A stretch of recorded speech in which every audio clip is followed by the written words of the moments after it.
I never thought I'd be writing this, but here I am, pouring my heart out to strangers on the internet.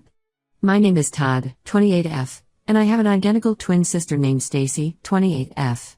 Our story is complicated, filled with love, rivalry, and now betrayal. Growing up, Stacy and I were inseparable. We were born just minutes apart, with me being the older twin by a mere 3 minutes. Our parents, John, 58M, and Maria, 56F, always joked that we were one soul split into 2 bodies. We shared everything: clothes, toys, friends, and even our first words. Our childhood was idyllic, filled with laughter and the kind of unconditional love only twins can understand. We lived in a small town in Ohio, where everyone knew us as the twins. Our parents ran a small bakery, and Stacy and I spent countless hours there after school, helping to knead dough and frost cupcakes. Those were some of the happiest memories of my life: the smell of fresh bread, the warmth of the ovens, and Stacy's flour-covered face as we giggled over some shared joke. But as we grew older, cracks began to appear in our perfect twinship. It started small. Stacy wanted to cut her hair short in 5th grade, while I wanted to keep mine long. She joined the soccer team, while I preferred to stay inside and read. These little differences snowballed as we entered our teenage years. By high school, we were like night and day. Stacy became the extrovert, always surrounded by friends and admirers.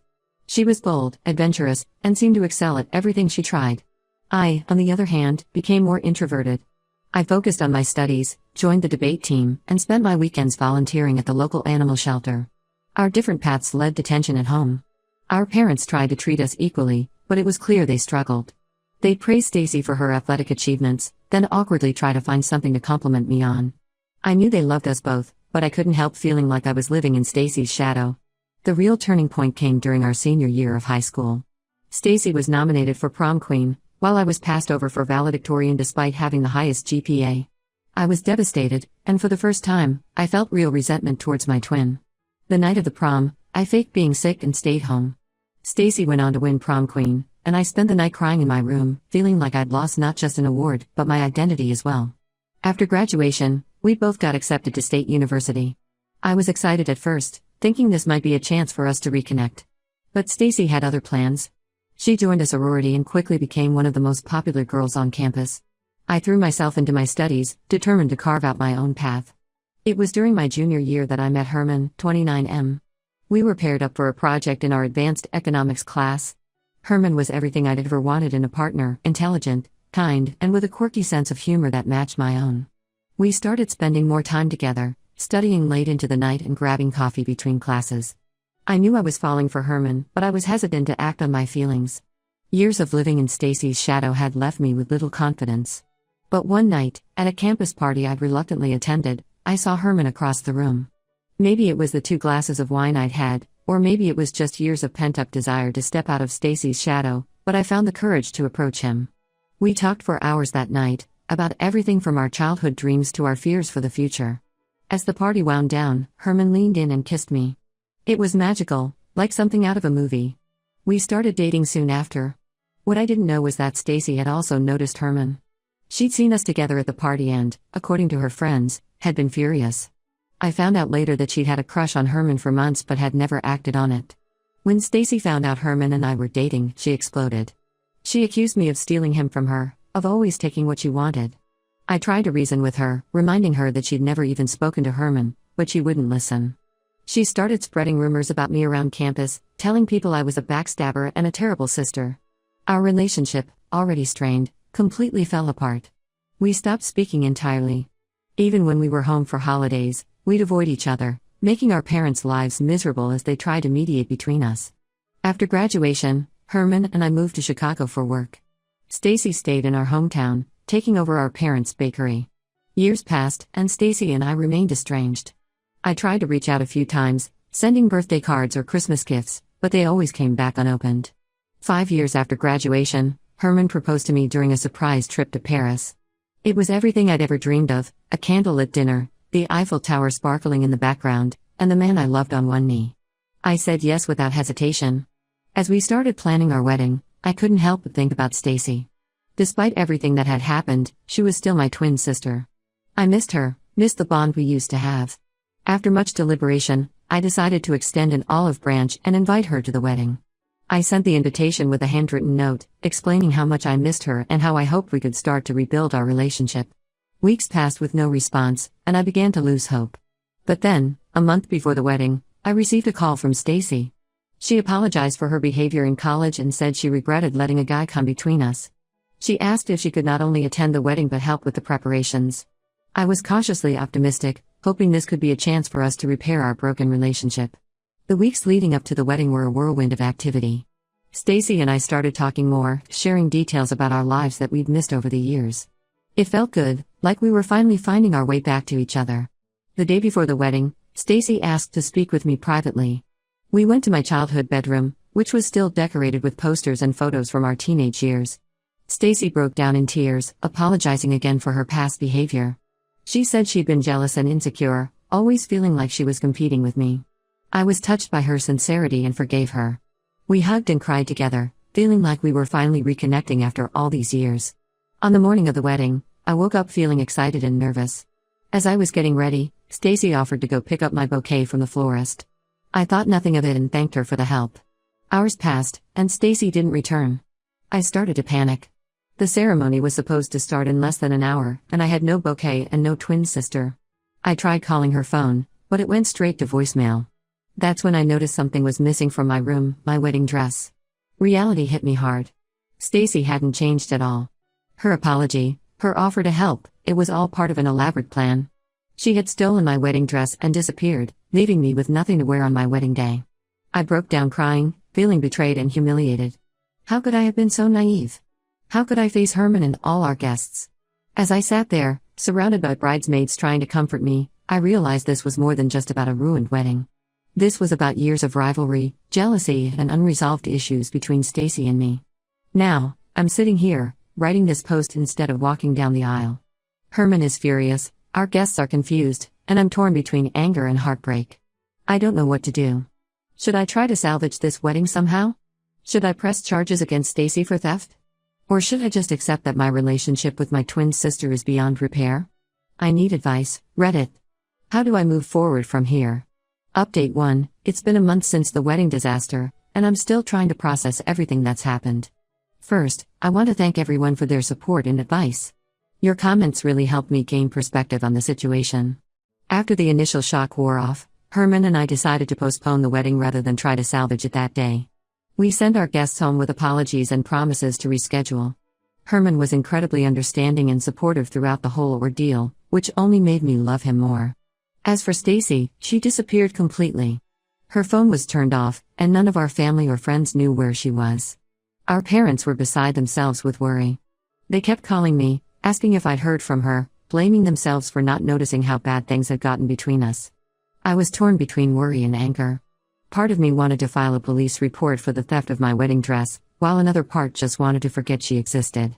I spent nights lying awake, replaying our childhood memories, trying to pinpoint where things had gone so wrong. A week after the failed wedding, I received a package in the mail. Inside was my wedding dress, cleaned and neatly folded, along with a handwritten letter from Stacy.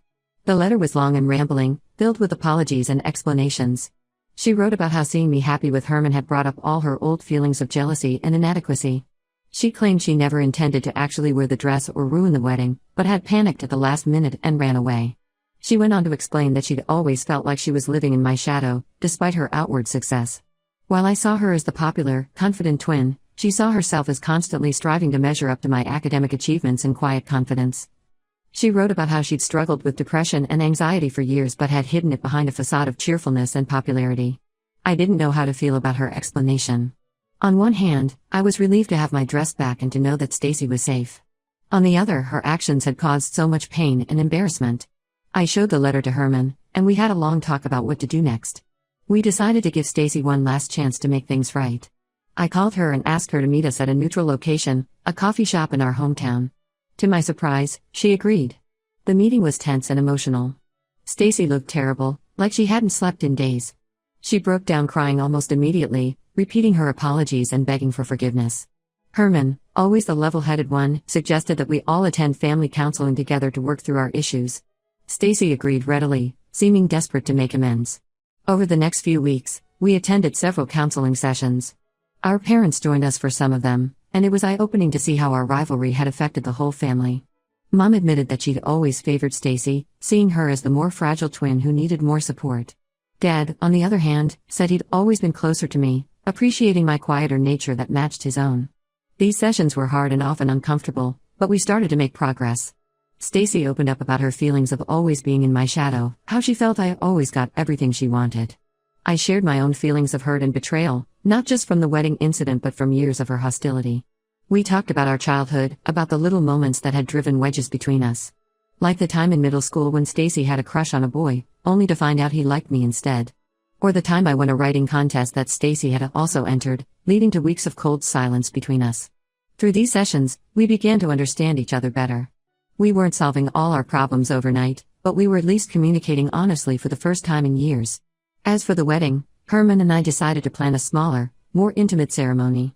We're thinking of having it in a few months, giving us time to heal and hopefully rebuild some family relationships. Our parents are thrilled that we're working things out. Mom has started baking again, something she'd given up when the tension between Stacy and me had been at its worst. She's talking about making our wedding cake, just like she'd always dreamed of doing. I'm still not sure if I can ever fully trust Stacy again, but I'm cautiously optimistic about the future. We're taking things one day at a time, trying to rebuild our sisterhood on a foundation of honesty and mutual respect. There are still bad days, days when the hurt and anger resurface. But there are good days too, days when I catch a glimpse of the closeness we used to share. Yesterday, Stacy and I spent the afternoon looking through old photo albums, laughing at our matching outfits and terrible haircuts. For a moment, it felt like old times. I'll keep you updated on how things progress. Again, thank you all for your support during this difficult time. It's been a long, emotional journey, but I'm hopeful that we're on the right path. Update 2. It's been 6 months since my last update, and I have some surprising news to share. Our family counseling sessions continued, and slowly but surely, Stacy and I started to rebuild our relationship. It wasn't easy, and there were many moments when I questioned whether it was worth the effort. But gradually, we began to rediscover the bond we'd had as children. As we worked through our issues, Stacy revealed something that shocked me. She confessed that her feelings for Herman hadn't been just a crush. They had actually dated briefly during our freshman year of college, before Herman and I even met. It only lasted a few weeks, and they both agreed it wasn't working out. Stacy said she never told me because she felt ashamed and didn't want to complicate things when Herman and I started dating. This revelation hit me hard. I felt betrayed by both Stacy and Herman for keeping this from me for so long. Herman swore he didn't tell me because it had been so brief and meaningless, and he didn't want to create drama between Stacy and me. Still, it took me a while to process this information and decide how I felt about it. I took some time away from both of them to clear my head. I went on a solo trip to the mountains, spending a week hiking and camping. Being alone in nature gave me the space I needed to sort through my feelings. I thought about my relationship with Herman, about the years we'd spent together and the future we'd planned. I thought about Stacy, about our shared history and the progress we'd made in repairing our relationship. When I returned, I had a long, honest conversation with Herman. He apologized profusely for not telling me about his brief relationship with Stacy. He explained that at the time, he didn't think it was important enough to mention, and as more time passed, it became harder to bring up. I could see the regret and sincerity in his eyes. I also had a heart-to-heart with Stacy. She told me more about her relationship with Herman, how it had been mostly based on physical attraction and had fizzled out quickly. She admitted that seeing Herman and me together had initially brought up feelings of jealousy and inadequacy, which had contributed to her hostility towards me. After much soul-searching and many more counseling sessions, I realized that while I was hurt by the secrecy, it didn't change my feelings for Herman or my desire to marry him. If anything, it helped me understand Stacy's behavior better. Her jealousy and resentment suddenly made more sense. With this new understanding, Stacy and I were able to have some really honest conversations about our past, our feelings, and our hopes for the future. We both realized how much we'd missed having each other in our lives. We started spending more time together, just the two of us. We took a cooking class, something we'd always talked about doing as kids but never got around to. It was during one of these classes, as we laughed over our failed attempt at making macaron, that I felt the last of my resentment toward Stacy melt away. As for the wedding, Herman and I finally set a new date. It's going to be a small ceremony in our favorite park, with just our closest friends and family. And yes, Stacy will be there, as my maid of honor. When I asked her, she burst into tears and hugged me so tightly I could barely breathe. It felt like coming home.